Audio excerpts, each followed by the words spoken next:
how do I get the magnificence that is inside this? Even though my conditioning might be telling me that a stroke is an absolutely horrible thing to have happen, and why would you ever think there's anything worth having inside that experience? My spirituality and my true self was telling me, just flow with it and see what's in it for you.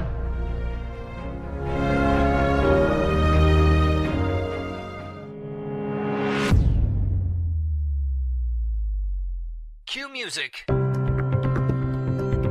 Places, everybody places.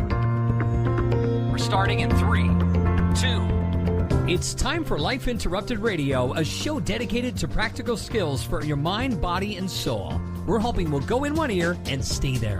Here's the host of the show, Sharon Saylor. Welcome to the Autoimmune Hour on Life Interrupted Radio, where we look at the rise of autoimmune disorders. The NIH estimates nearly 24 million Americans have an autoimmune disorder.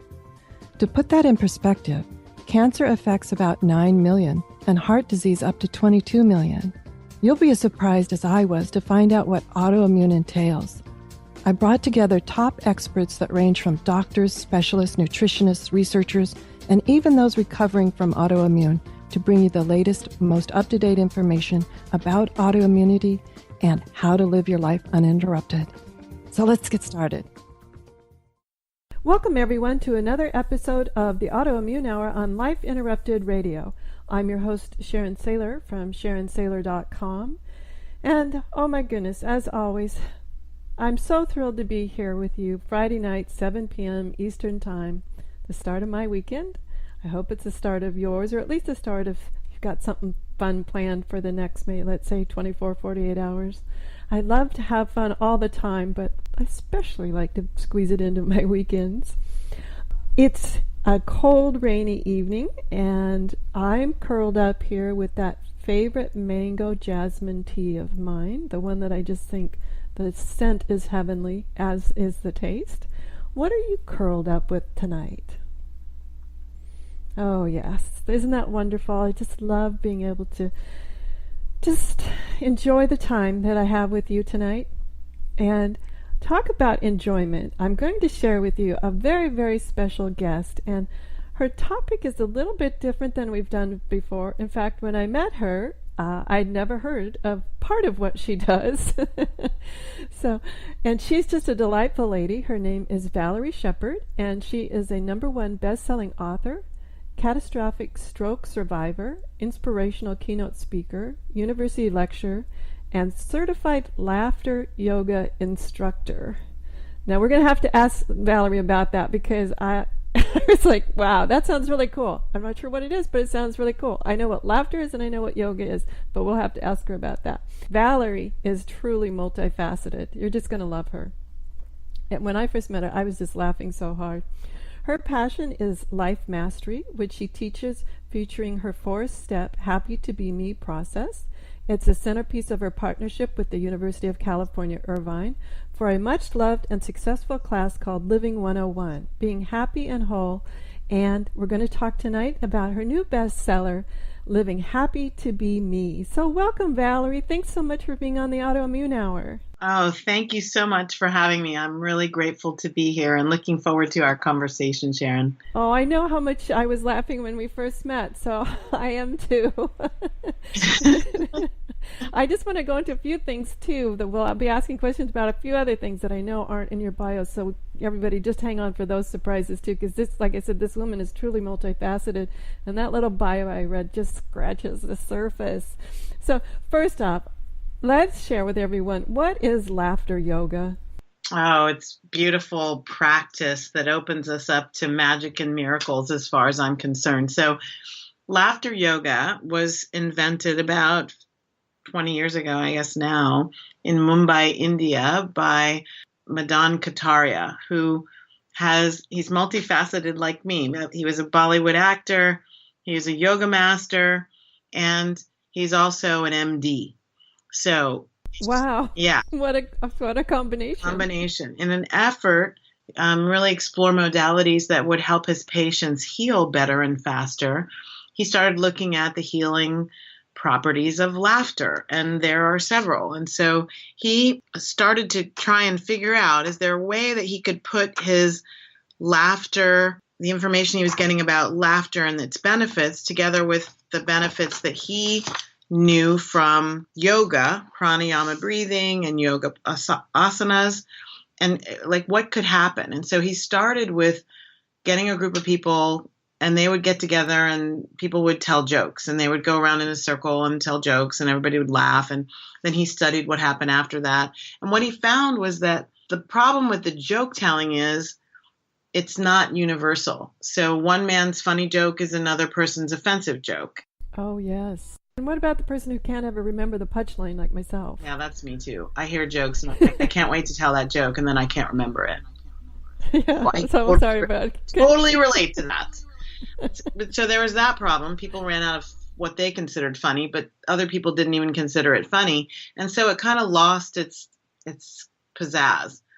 And so he went back to the drawing board and he combined, he's like, well, we could do improvisational fun where we're improving that we're someplace and everybody does it their own way. So you don't have to do it the way the person next to you is doing it. If you want to improv a butterflies flying around your head, you do that the way you want to, and we'll just add laughter to it. And so that's basically what laughter yoga is. It's really not about what people think of when they think of traditional yoga and holding a posture for a while. It's about pranayama breathing. So we do deep breathing. There's some movement. We do some stretching to warm the body up. We do some vocal stuff to warm the voice up. And then it's all about play and letting go and laughing the entire time. And a laughter yoga session can go anywhere from 30 minutes to 55 minutes.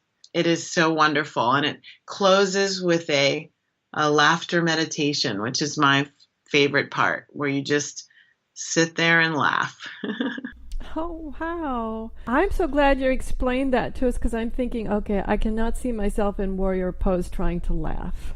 Yeah, no, those, a lot of the yoga asanas are really not great for, I have a hard time with my body, but laughter yoga doesn't have that. It's basically stretching. And, there's actually a name for the study of laughter. It's called gelotology. That's the science of laughter. And it's, you laugh at even that word. That's great. Yeah. Gelotology. Yeah. And it's been studied as far back as the 1960s. And wow. Laughter it's just amazing what it does, and it costs you nothing. So it stimulates all of the body's major systems, and even fake laughter. So some people will start in this fake posture of laughing, and then eventually it kind of takes off on its own. I'm glad you bring that up. This is a little sort of rabbit hole, but what was fascinating to me is when I was learning to be on video, the instructor said to me, right before the camera goes live, I want you to force giggle. And I'm thinking, that's the silliest thing. A forced giggle is going to look forced. But what it is it just changes your eye. It opens your eyes. It changes the muscles on your face. I was shocked at how much just a tiny little forced giggle changed your whole physiology. I can imagine what really a full forced laughter could do to your body. One of the things that comes to mind is getting a lot of oxygen to your brain quickly. Definitely oxygenates your blood, but one of the really important things is it gets carbon dioxide out of your system. So many people, they do shallow breathing. And so when you even tell them to deep breathe, what they focus on is the inhale. But most people don't focus on the exhale. And that's really the way you get some toxins out of your system. And laughter kind of makes you do both. Oh, yeah, absolutely. Forcing it, too. I could see it's probably forcing all the stuff down there at the very bottom of your lungs out, too. Yes. There's the body gets stimulated to release endorphins. They're a natural painkiller. Laughter practice relieves stress. It can boost immunity, open you up to creativity, increase self-confidence, all kinds of really cool things. And laughter yoga is practiced formally by thousands of clubs in more than 80 countries today. Oh my gosh, where have I been, Valerie? I'm going to have to look for it. I found out about it, Sharon, in a very happenstance manner. I was just planning an all-day workshop, and somebody contacted me on Facebook and said, I noticed that you're doing some lighten up and let go work. Have you ever incorporated laughter yoga? And I was like, what?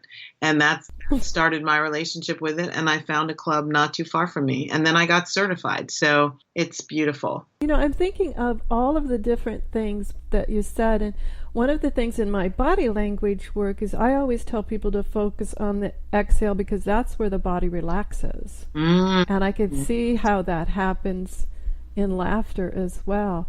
And you are so right about a huge percentage of the population walking around with this high, shallow breathing.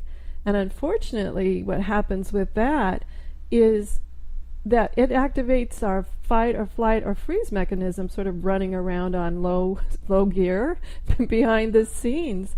Wow, I can see how laughter yoga could shift so much more, changing us to positive emotions and getting us some nice good carbon dioxide oxygen exchange going on.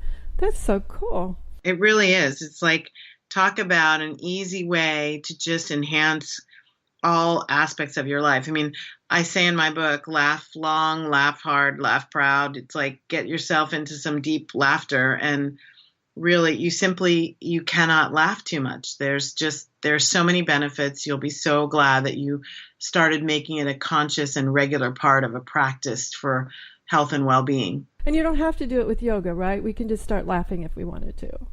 Yes, that's totally, absolutely correct. It's like the center of a laughter meditation. It's just, I actually have a phone call that I get on periodically in the mornings at 8 a.m. that is a laughter meditation. Just people call in from all over the place, and we just laugh for 20 minutes. Oh my gosh. Well, I have a ton more questions, but if we have time, I would love to have you walk us through. Can we do it maybe just a little sample, like a 2, 3, 4 minute laughter meditation? Sure. This sounds so fascinating. Okay. Well, because I just have so many more questions for you. So Valerie, in your bio that I read, it says that you're a catastrophic stroke survivor. And I remember when that happened, and you and I saw each other not too long ago, and your recovery has been absolutely remarkable. Can you just give us a brief little what happened and how your recovery has just been so amazingly remarkable? Sure. The stroke, I had a brain hemorrhage. It was June 5th of 2015. And so I'm coming up on 2 years in a couple of months here. And I was actually doing what I love doing, which was facilitating an all-day leadership workshop for a group of faculty and staff at the Center for Educational Partnerships, which is a part of the University of California, Irvine. And we had just done some breakouts, and it was about, I want to say around 2 o'clock. It was after lunch. And I was backing up. So I like to walk and talk. And so I'd been at some of the tables in the back, and we were looking at their breakouts, talked as a group, and we were going and debriefing. And I went to back up, and my right foot wouldn't move. Wow. Yeah. And I was so much focused on what I was doing. To me, I just thought maybe my foot got hooked on something. And I kept talking. I don't know what everybody saw. I do remember that somebody asked me if I was okay. And I didn't really understand why. I just said, yes, I'm okay. And I kept talking. And then I asked my foot again. Like, you don't really ask your body parts to move, but there was something I was doing to get my foot to move, and I almost fell. And I just remember, and I don't remember who this was, caught me. So I never hit the ground, thank you, and put me in a chair.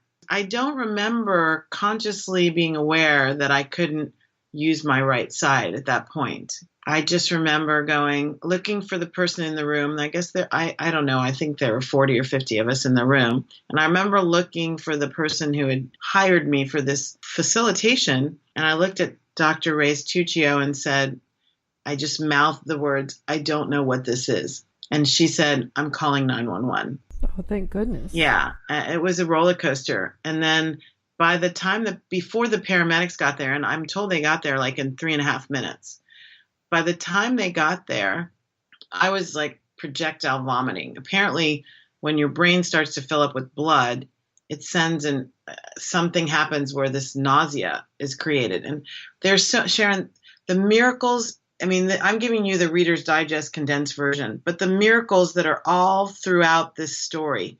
For example, less than 16 hours before that, I was on the freeway driving from Santa Monica back to my house, which is about an 80-mile drive, and had been out to dinner. And I could have been on the freeway when this thing happened. We had originally planned to have this workshop somewhere deeper in the campus, and instead we happened to move it at the last minute into the student center. So we were like at an epicenter on campus, right near main thoroughfares. And I mean, there are so many little miracles like that.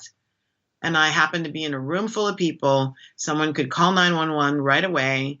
And they got there. And by the time they got me to the emergency room, I was in and out of consciousness. I do remember them cutting off my clothes, and I asked them not to cut off my skirt.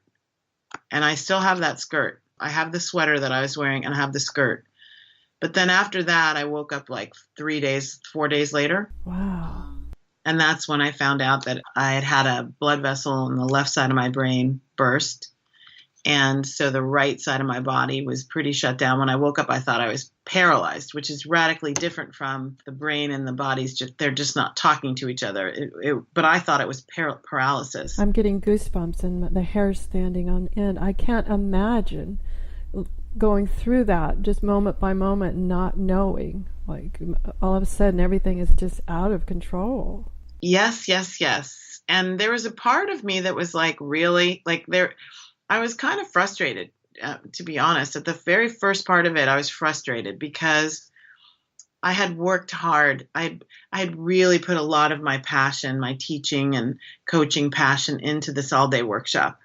And I was having so much fun with it. And I was just ready for these people to pop open and to get this magic from the divine and all these beautiful tools and things. And that wasn't meant to happen that day. And it was hard for me to let go of that. That was really, there was so much more beauty left to be had. And so that was not, the way it was going down was not what I had wanted.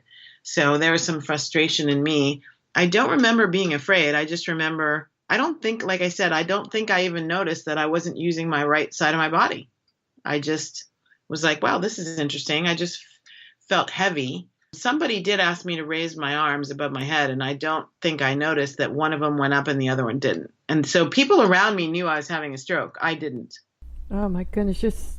Yes, you're right. It was such divine intervention that if it had to happen, it happened there with many, many people who were able to assist. My goodness. We need to take a quick commercial break. When we come back, we'll be back with Valerie Sheppard, and we'll ask her more about how do we elevate our consciousness and all the other great things she shares in her best-selling book, Living Happy to Be Me. We'll be right back. Life Interrupted Radio will return after these messages from our sponsors. It's great sponsors like these that keep this show coming to you every week. Be sure and stop by lifeinterruptedradio.com to learn more. Do you want to be a better leader? Have better relationships? Become more self-aware? Be a better communicator? Hi, I'm Sharon Saylor, best-selling author, professional speaker, and executive coach. And my life passion is empowering professionals to be the best that they can be. After years of working with professionals, I've discovered the 7 things nobody is telling you that can cost you your clients, sales, and even your career. And I want to give it to you free. You've heard my show, you know my passion, and maybe we'll be working together sooner rather than later. So go grab this ebook now to find out the 7 things that's costing you big time over at SharonSaylor.com/radio gift. The best of holistic, spiritual, and conscious world. OMTimes Radio. IOM FM. Ascending Hearts is no ordinary dating site, but a spiritual dating site with a purpose, to link you with your soulmate. We engineer the serendipity so you can trust that you will attune with someone that has the same matching vibration as you. Ascending Hearts, the conscious dating site for the spiritually aware. Try Ascending Hearts for free. AscendingHearts.com. My name is Victor Furman, Some call me the Voice. I've always been fascinated with human nature, spirituality, science, and the crossroads at which they meet. Join me Wednesdays at 8 p.m. Eastern on OMTimes Radio, and we'll explore these topics and so much more on Destination Unlimited. What are all the things you witness online in a day? Cats playing piano, selfies on your feed, your friend's picture being turned into a nasty meme that's been shared 50 times, 51, 52. When someone's being bullied online, it's hard to know what to do. Now you can speak up with the witness emoji. It looks like an eye in a speech bubble, and it's in the symbol section near the clocks in your phone. You'll let the world know it isn't cool, and you'll let your friend know you care. Learn more at eyewitnessbullying.org. Brought to you by the Ad Council.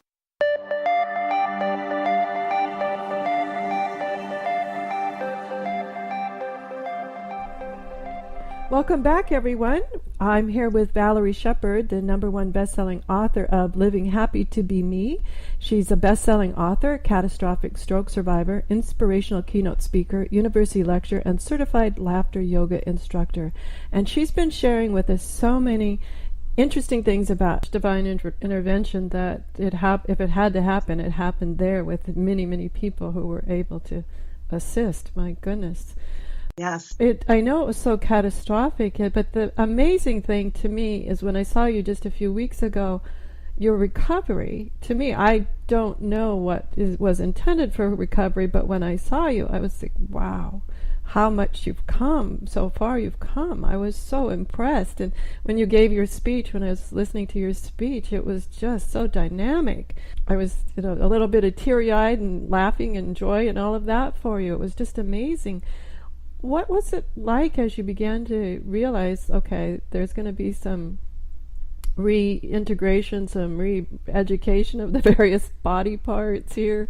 How did you do it so quickly? My goodness. That is a miracle. First of all, a catastrophic hemorrhagic stroke, that's a diagnosis. So I didn't call it that. That's what the neurologist called it when he told my mother what was going on. And I just want to note that there are people that don't survive it. Yes. My understanding, I haven't done any research on this because I just don't want to put my energy in the stroke place instead of in the healed place. But my understanding is that this kind of stroke is about 15% or less of all strokes, and that some very large percentage of the people who have this kind of stroke don't survive it. Yeah, but talk about you surviving, girl.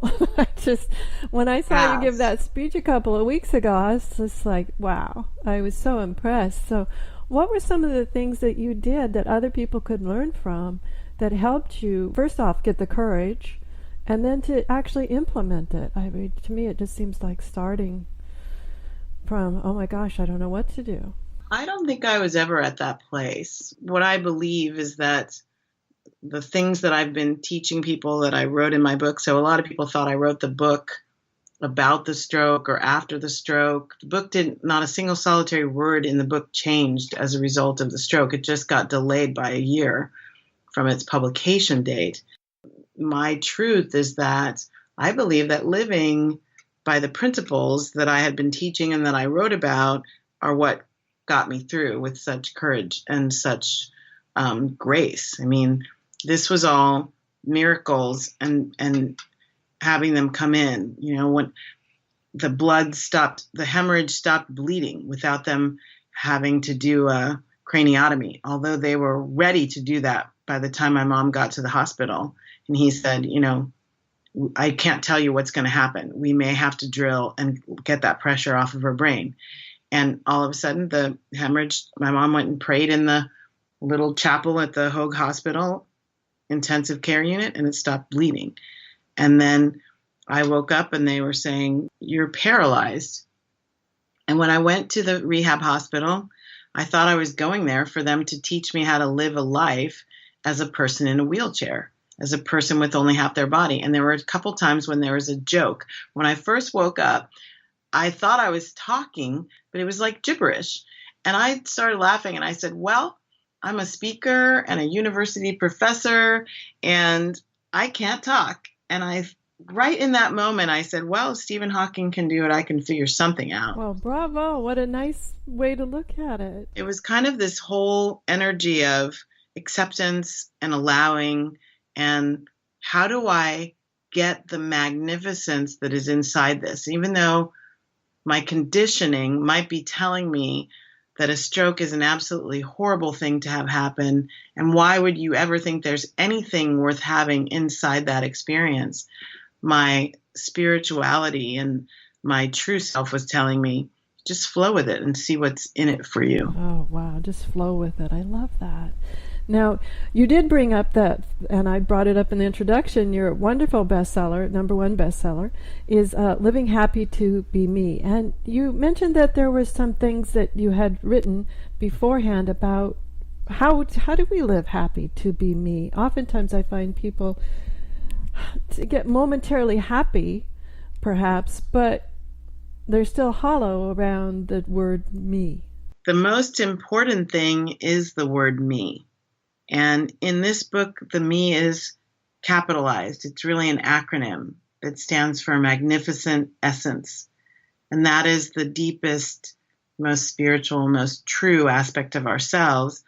And it's integrated with this other part of us called the mighty ego, which is the lowercase me. So the book is really about how do you raise your consciousness. And what I write is that elevating your consciousness is the only true way that I know to create deep and lasting happiness in your life. It's the way that you transcend whatever's happening, including a catastrophic hemorrhagic stroke that has the right side of your body shut down and you be unable to speak, and you still find a way to enjoy the moment that you're in and see there's something in it for you. Wow. Valerie, that is just elevating consciousness and then coming back to enjoying the moment. We need to take a quick commercial break. When we come back, we'll be back with Valerie Sheppard, and we'll ask her more about how do we elevate our consciousness and all the other great things she shares in her best-selling book, Living Happy to Be Me. We'll be right back. Life Interrupted Radio will return after these messages from our sponsors. It's great sponsors like these that keep this show coming to you every week. Be sure and stop by lifeinterruptedradio.com to learn more. Do you want to be a better leader? Have better relationships? Become more self-aware? Be a better communicator? Hi, I'm Sharon Saylor, best-selling author, professional speaker, and executive coach. And my life passion is empowering professionals to be the best that they can be. After years of working with professionals, I've discovered the 7 things nobody is telling you that can cost you your clients, sales, and even your career. And I want to give it to you free. You've heard my show, you know my passion, and maybe we'll be working together sooner rather than later. So go grab this ebook now to find out the 7 things that's costing you big time over at SharonSaylor.com/radio gift. Your conscious lifestyle on steroids. OMTimes Radio. IOM FM. Humanity Healing International is a small nonprofit with a big dream. Since 2007, HHI has been working tirelessly to bring help to communities with little or no hope. Our projects are not broad mandates, nor are they overnight solutions, but they bring the reassurance that no one is alone and that someone cares. To learn more, please visit humanityhealing.org. Humanity Healing is where your heart is. Hello, I'm Lisa Berry. Join me every Monday at 1 p.m. Eastern Time for Light on Living. A chance to see new, hear different, and feel more as I shine the spotlight on all the ways to lighten the load of life's challenges. Light on Living is your link to that new way you're looking for, that new understanding that will enhance your life, and that positive connection that will support your growth. So join me and you'll gain insight and start to see things in a new way that motivates you. I am Fidel Mshombo. I was born in a city called the Bukavu in the Congo. We were a loving family, and then, boom, everything that I had disappeared in a single day. People think that when you are a refugee and they resettle you to America and all your problems are done. They don't understand that that's the beginning of everything. I was not born a refugee. I was made one. It's time we welcome refugee families with open arms. Learn more at embracerefugees.org, brought to you by the Ad Council.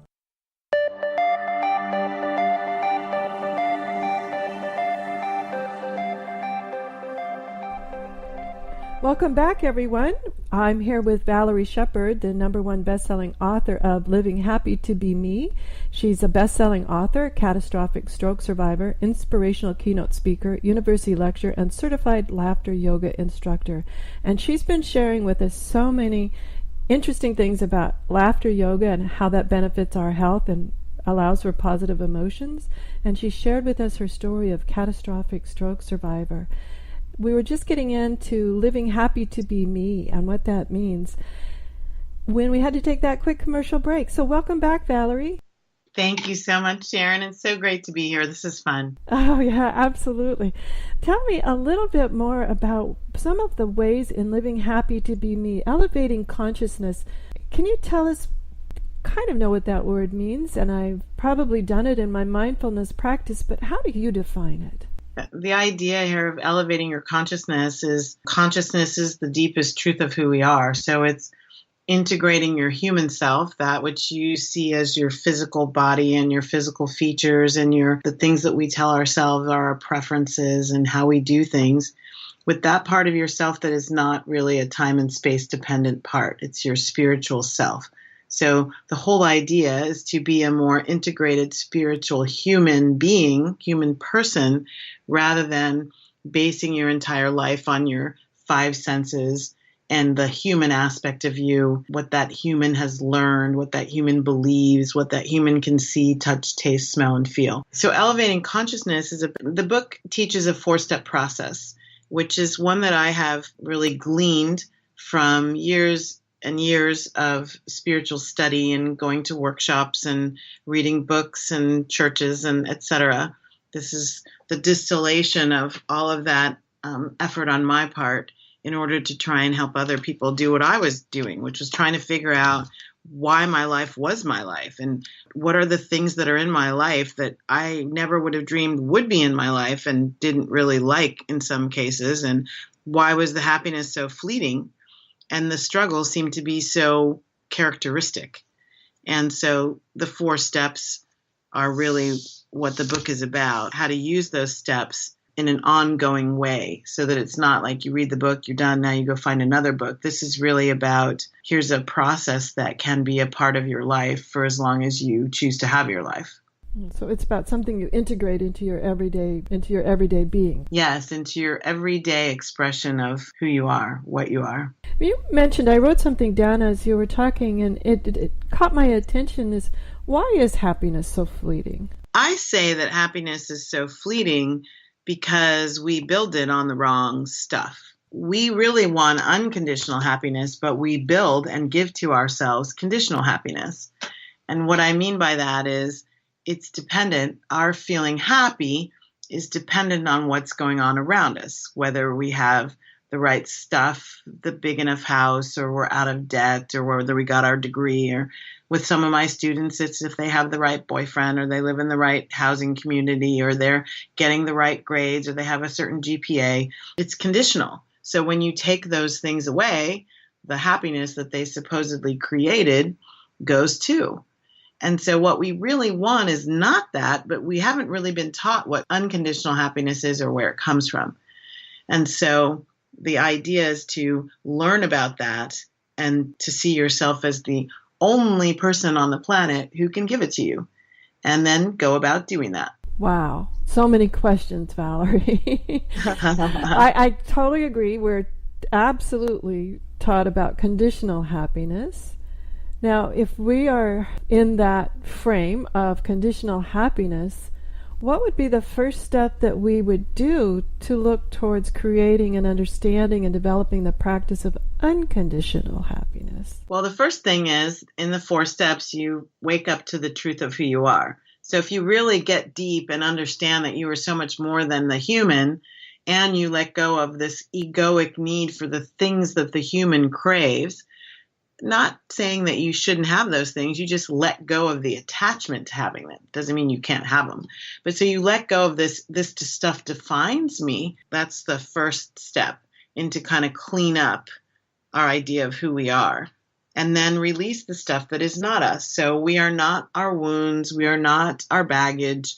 We are not the things that happened to us that we didn't want or didn't like. We're also not the things that happened to us that we wanted. That's just stuff that happens. It's not really who we are.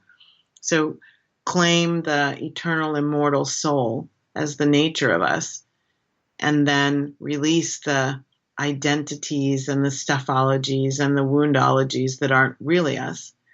Make up a new story of how we intend to be in our lives. And then what are the practices that help us express from that place? And understanding universal law, the world is created from the inside out. Our world is created from the inside out. So who we're being on the inside, how we're thinking about ourselves, is being shown to us all the time on the outside.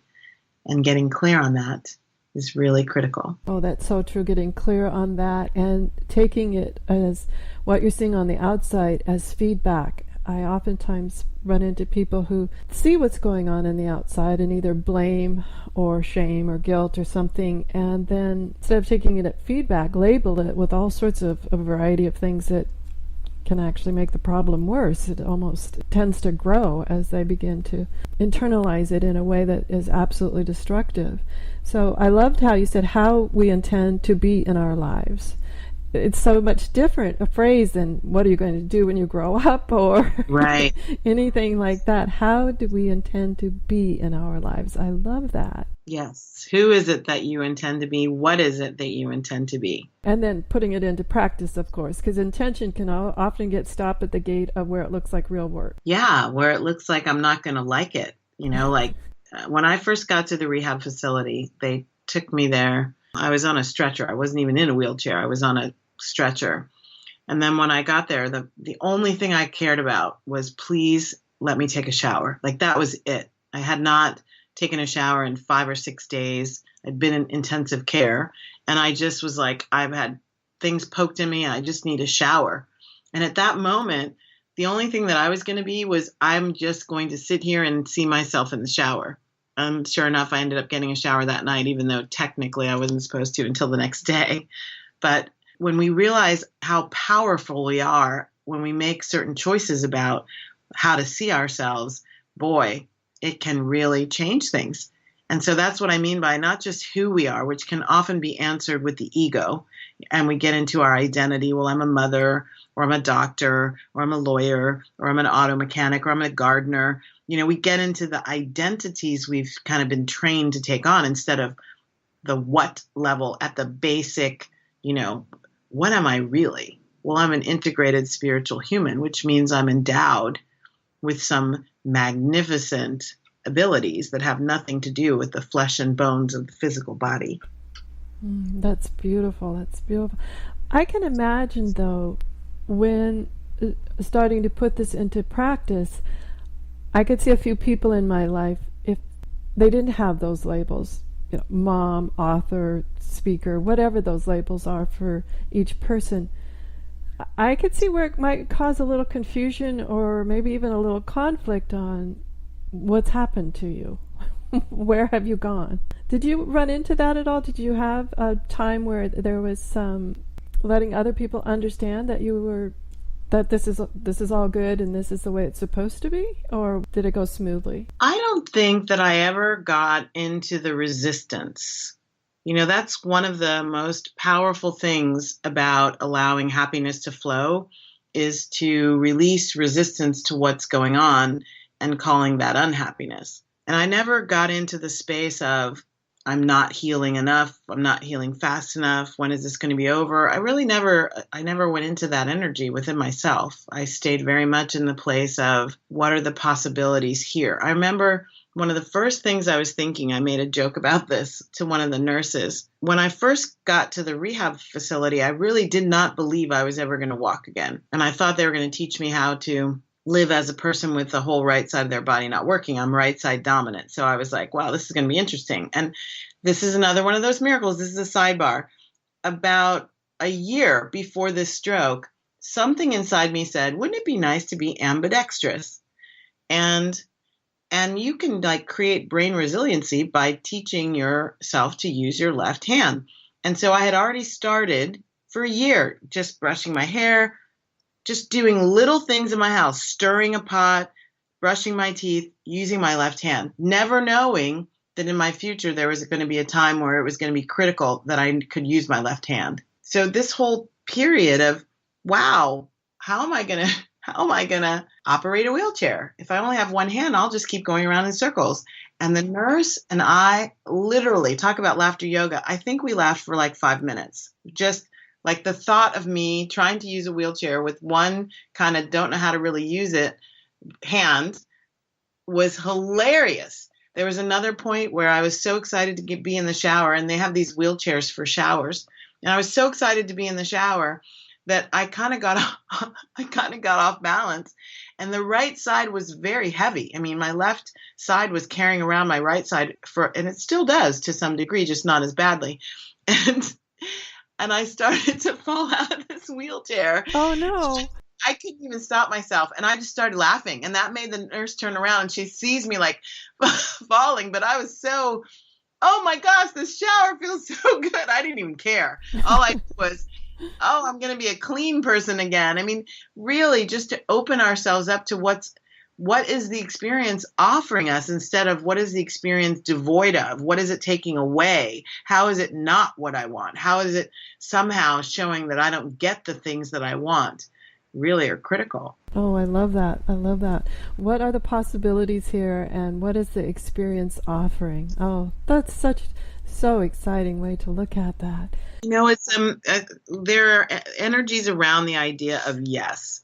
And I talk about it when I talk about improv comedy, that we can do an energetic yes and.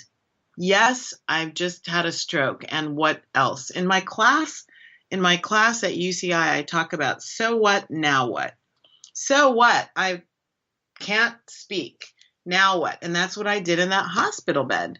Oh, I'm a teacher, speaker, healer who can't speak. Oh, I guess I'll have to figure that out. But these things, if we live them, when we really do adopt them the subtitle of my book is Dancing Your Soul Light Style, which is a play on words instead of lifestyle. What I'm talking about is lightening up and letting go of the things that keep our lifestyle unpleasant. And so when you really make these things second nature, they're there for you in times like this. So when something happens that you kind of go, somebody just broke up with me. My IRA just lost half of its value. My car just broke down and I don't really know how I'm going to pay for it. There's like that place in you that goes, yes, it did. And what's the possibility? And what am I being called to see? And what's available to me? What are some other resources that maybe I forgot or have taken for granted that are available to me in this moment? Oh my gosh, that was just gorgeous. And I was just spellbound. That is so wonderful. I love that. So what, now what? What a wonderful frame to begin to see it in such a different way. Thank you for sharing that. Again, share a little more. The speech that I heard you give a couple of weeks ago was all around improv, and the one of them was that yes and you had a couple other tips that I just thought, people oftentimes don't understand what improv is, but the way you framed these different techniques in improv, it made so much sense as a way to just go about your life. So you mentioned as one of them in improv is yes and. What are a couple others that you shared with us that day? Yes. So improv is totally made up in the moment. It's not rehearsed, which is the way we do our lives. So what I was sharing was life lessons, life, love, business lessons for all three of those that come from improv comedy. And we could all have much better lives when we learn to improv our way through them and not go through them with our made up rules of engagement or our old past conditioning. And so underneath Yes Am, which is the foundational principle, there are a couple things that I talked about. One of them was to be fully present moment engagement, being right here, right now. It basically means full and complete non-judgmental attention and response in the present moment. And the keys there are non-judgmental attention and response as opposed to reaction. Like we usually get caught up in a resistance, like, oh, this is bad, or I don't want this, or it's not supposed to be this way. Those are all judgments. And then the reaction is usually what you said a little bit ago, this fight or flight response, this contraction that happens in our chest or our solar plexus that says, run away or push that thing that we don't want away. So it becomes a resistance. And being fully present in the moment is how you kind of notice that there's something newly discoverable that actually could help you optimize the situation. And so even when you start with the end in mind, like we talk about in business, you've got to kind of see your way there to where you're headed and then build your way backwards from that to where you are right now. Present moment is how you stay right now, even though you're looking at the future, what's bubbling up around you that actually could be for you. Your life is happening for you, not necessarily to you.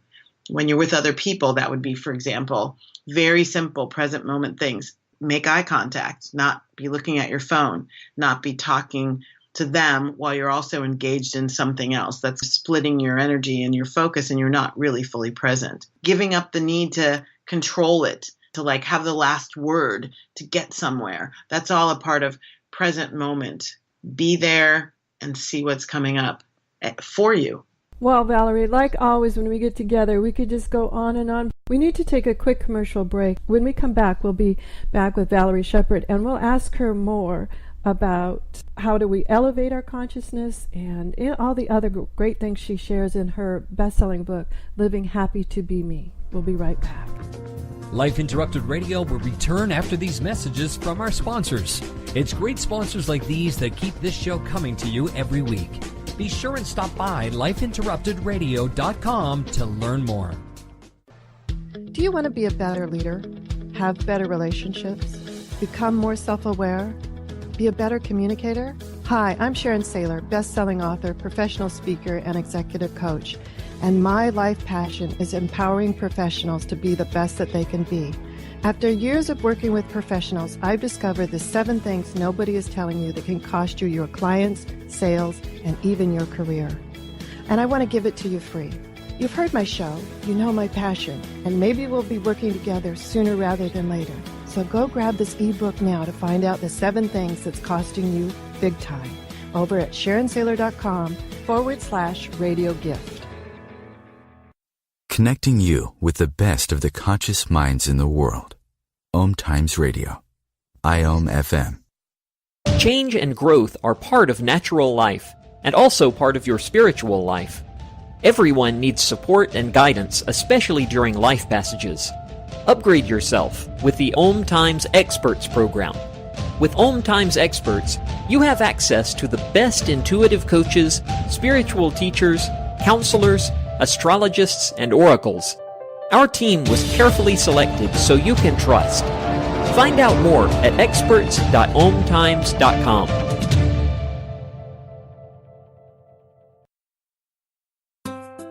Grab a cup of tea or a glass of wine and tune in for Inspired Conversations with publisher Linda Joy on Tuesdays at 2 p.m. Eastern. Linda creates sacred space for leading female luminaries, empowering authors, heart-centered female entrepreneurs, coaches, and healers. A soulful venue where guests openly share the fears and obstacles they've overcome, wisdom and lessons learned, and the personal journey that led them to the transformational work they do in the world. Inspired Conversations to empower you on your path to authentic, soulful living. Hey, Dr. Phil here. You know, I help people solve difficult problems every day, but one problem has me stumped: childhood hunger. Nearly 16 million children in America struggle with it. Luckily, the Feeding America network of local food banks collects surplus food, giving hope to hungry children and their families. But they need your help. Join me in supporting Feeding America and your local food bank at feedingamerica.org. Brought to you by Feeding America and the Ad Council.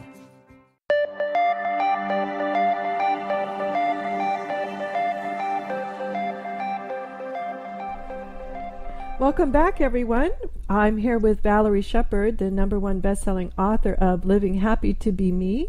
She's a best-selling author, catastrophic stroke survivor, inspirational keynote speaker, university lecturer, and certified laughter yoga instructor. We're just about out of time, and I want to at least sample a couple of minutes of what laughter yoga is and those laughter meditations are. And so can we do a couple of minutes of that? And then absolutely I want you to be sure and share your website and how people can get Living Happy to Be Me and all your other amazing work. So can we take a little bit of time in the few minutes we have left and at least sample a little of laughter? Absolutely. Here we go. So we're just supposed to laugh like that? Just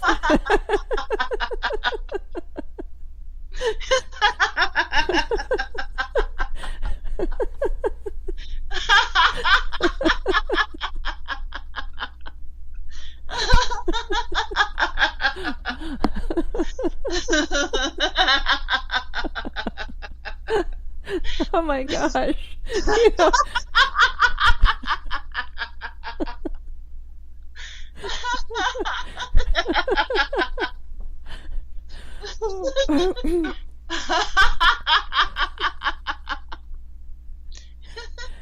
So how did you train yourself to laugh so long without running out of air? I'm here running out of air too, having to take a drink of tea.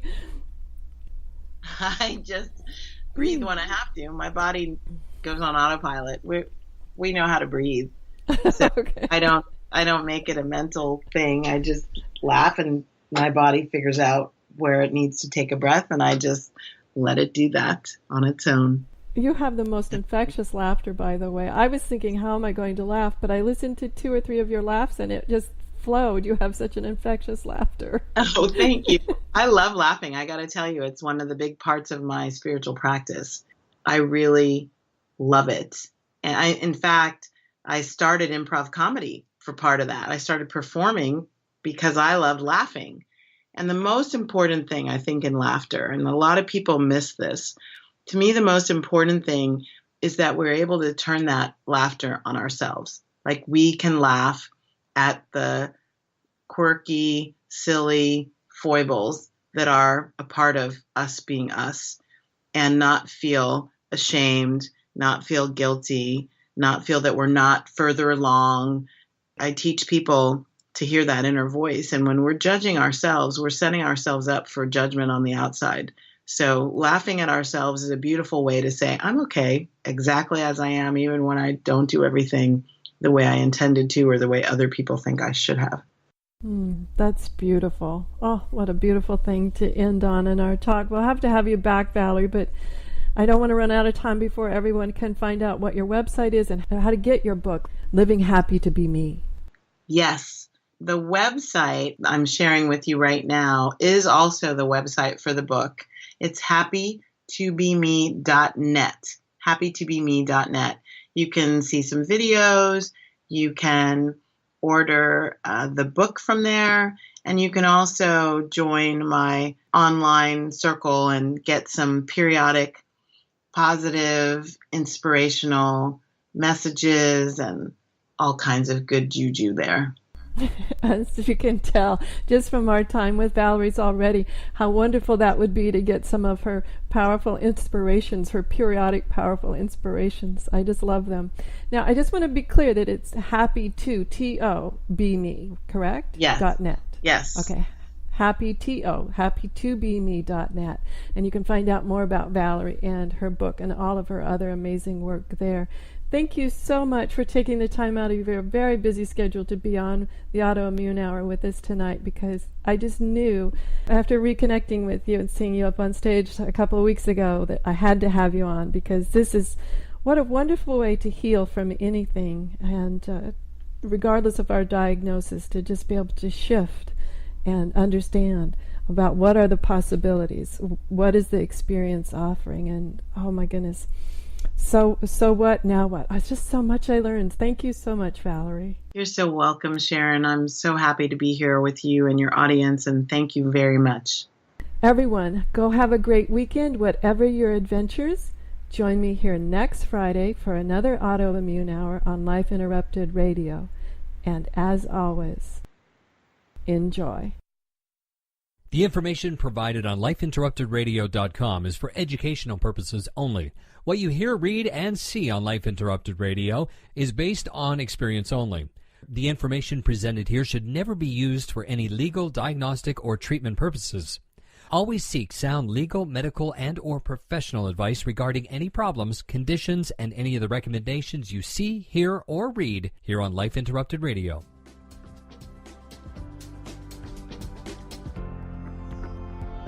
You've been listening to Life Interrupted Radio. To learn more, listen to other shows, and gain free resources that can help empower your life, be sure to stop by lifeinterruptedradio.com. This episode is brought to you by mindfulnessinactionbook.com. To get your free 4-minute guided meditation to relax, refresh, and renew in just 4 minutes, and who doesn't have 4 minutes? Stop by mindfulnessinactionbook.com now. This guided meditation is in handy MP3 format, so you can use it anywhere, anytime. Download it now at mindfulnessinactionbook.com. Do you want to be a better leader, have better relationships, become more self-aware, be a better communicator? Hi, I'm Sharon Saylor, best-selling author, professional speaker, and executive coach. And my life passion is empowering professionals to be the best that they can be. After years of working with professionals, I've discovered the 7 things nobody is telling you that can cost you your clients, sales, and even your career. And I want to give it to you free. You've heard my show, you know my passion, and maybe we'll be working together sooner rather than later. So go grab this ebook now to find out the 7 things that's costing you big time over at SharonSaylor.com/radio gift. Hi, this is Sharon. If you haven't had a chance to check out Pinky Chenille and the Rainbow Hunters, go over and check it out at PinkyChenille.com. That's Pinky, Pinky, Chenille, Chenille.com.